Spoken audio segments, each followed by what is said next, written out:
Proseguiamo con le premiazioni, cerimonia di premiazione della gara 200 metri d'orso, esordienti a maschi. Consegna le medaglie il medico della manifestazione, dottor Giorgio Palano. Consegna la medaglia di bronzo per il suo terzo posto per l'arca nuoto col tempo di 2:37:41 a Filippo Furlan.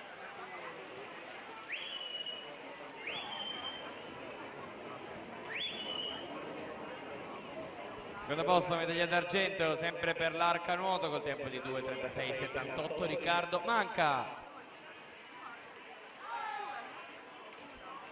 Primo posto medaglia d'oro vince col tempo di 2:31:14 per i colori di stile libero Pietro Spano.